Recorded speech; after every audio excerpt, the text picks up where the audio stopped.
Welcome. I am Dr. Thomas Gerber, one of the Associate Editors of Mayo Clinic Proceedings. In this recording, I will focus on the articles that our Editor-in-Chief, Dr. William Lanier, has chosen to be featured on the cover of the April 2013 print journal. This month's Editor's Choice is the original article, Institution-wide QT Alert System Identifies Patients with High Risk of Mortality, which was authored by Dr. Christina Hauger and colleagues from Mayo Clinic in Rochester, Minnesota. They found that among over 1,100 patients for whom corrected QT interval alerts were sent, all-cause mortality during a mean follow-up of 224 days was 19%, compared to 5% in more than 51,000 patients with a normal QT interval during that same time period. The authors believe that a QT alert system may increase physicians' awareness of high-risk patients and offers potential to implement life-saving interventions in a timely fashion. The accompanying editorial, entitled QT Prolongation and Mortality in Hospital Settings, Identifying Patients at High Risk, was authored by Drs. Yuka Mizusawa and Arthur Wild from the University of Amsterdam in the Netherlands. The editorialists point out that prospective studies are yet needed to demonstrate whether an alert system such as described can prompt patient management modifications and positively affect patient outcomes. The original article, entitled Diagnostic Yield of Electroencephalography in a General Inpatient Population, was authored by Drs. John Benjamin and Ivy Nguyen and colleagues from the University of California in San Francisco. They found that seizures occurred in 7.4% of over 1,000 patients hospitalized for spells or altered mental status, and suggest that EEG may be an underused investigative tool in the hospital with the potential to identify treatable causes of these common presenting symptoms.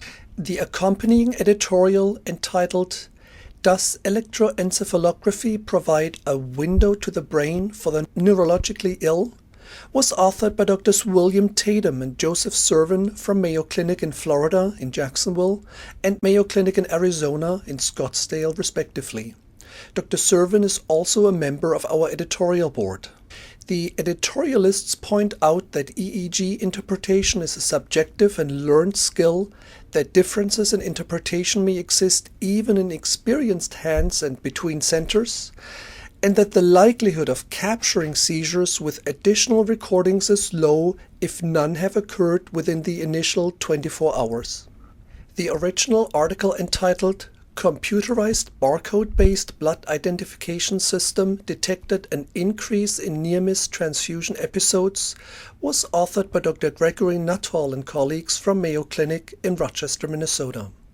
They found that institution of that system was associated with a large increase in discovered near-miss events from 1 to 34 over a 3-year period each, and with a reduction in blood products administered to the wrong patient that was not statistically significant. This month's issue features 2 entries into our relatively new Diagnosis and Treatment Guidelines category. The consensus recommendations, entitled Management of Newly Diagnosed Symptomatic Multiple Myeloma, Updated Mayo Stratification of Myeloma and Risk-Adapted Therapy, MSMART, Consensus Guidelines 2013, were authored by Dr. Joseph Mikael and colleagues from Mayo Clinic in Arizona. In this consensus statement, 20 Mayo Clinic myeloma physicians provide a practical approach for newly diagnosed patients with myeloma who are not enrolled in a clinical trial. A risk-adapted approach, guided by cytogenetic features, provides optimal therapy to patients, ensuring intense therapy for aggressive disease and sufficient but less intense therapy with minimized toxic effects for low-risk disease. The second Diagnosis and Treatment Guidelines article, entitled My Approach to the Treatment of Scleroderma, was authored by Drs. Ami Shah and Frederick Wigley from Johns Hopkins University School of Medicine in Baltimore, Maryland. They emphasize the importance of improving quality of life by minimizing specific organ involvement and subsequent life-threatening disease, and of also addressing not only the many factors that alter daily function, but also the emotional aspects of the disease, such as fear, depression, and the social withdrawal caused by disfigurement. The review article entitled Atrial Fibrillation in the 21st Century, A Current Understanding of Risk Factors and Primary Prevention Strategies was authored by Dr. Arthur Menezes from the John Ochsner Heart and Vascular Institute in New Orleans, Louisiana, and colleagues from several other national healthcare institutions. The authors point out that there are no good primary preventive strategies in place for atrial fibrillation apart from general cardiology risk factor prevention. This is largely because our understanding of the etiology and pathogenesis of atrial fibrillation is still incomplete. Based on their exhaustive review, they re-examined the long-established risk factors such as metabolic syndrome, obstructive sleep apnea, and alcohol intake, but also described newer associations such as excessive physical activity, elevated vitamin D levels, excessive niacin intake, and possibly high doses of omega-3 polyunsaturated fatty acids. Video interviews are available with authors or co-authors of the articles on computer-based notification of QT prolongation, EEG screening in hospital inpatients, barcode-based blood transfusion identification, risk factors for and prevention of atrial fibrillation, and management of newly diagnosed multiple myeloma. These interviews can be found on the homepage of Mayo Clinic Proceedings at www.mayoclinicproceedings.org in the lower right-hand corner. Many more videos, indexed by journal issues and by themes but also freely searchable, are available on our YouTube channel at www.youtube.com/mayoproceedings. Also on our website, our series entitled Meet the Mayo Clinic Proceedings Editorial Board and Staff this month features Dr. Douglas Curson, an anesthesiologist from the University of Wisconsin in Madison, who has been on the Mayo Clinic Proceedings editorial board for many years. And just to remind you, you can find on our homepage a number of online-only features that are not available in the print journal, such as extra residence clinics articles, medicals images, stamp vignettes, art at Mayo Clinic, and other materials.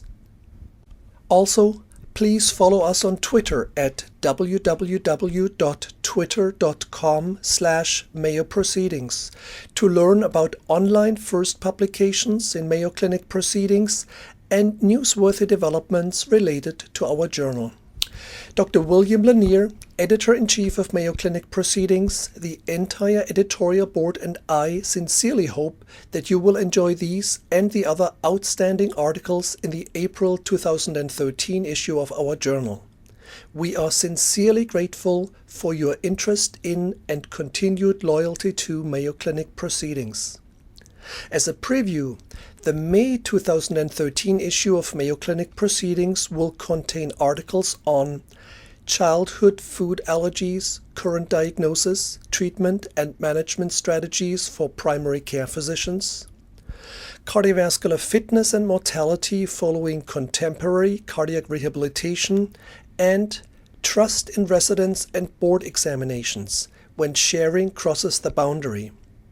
Our May issue will go live on our website on May 1st, 2013.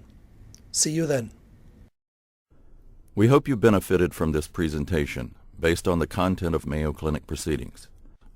Our journal's mission is to promote the best interests of patients by advancing the knowledge and professionalism of the physician community. If you're interested in more information about Mayo Clinic Proceedings, visit our website at www.mayoclinicproceedings.org. There you will find additional videos on our YouTube channel, and you can follow us on Twitter. For more information on healthcare at Mayo Clinic, please visit www.mayoclinic.org. This video content is copyrighted by Mayo Foundation for Medical Education and Research.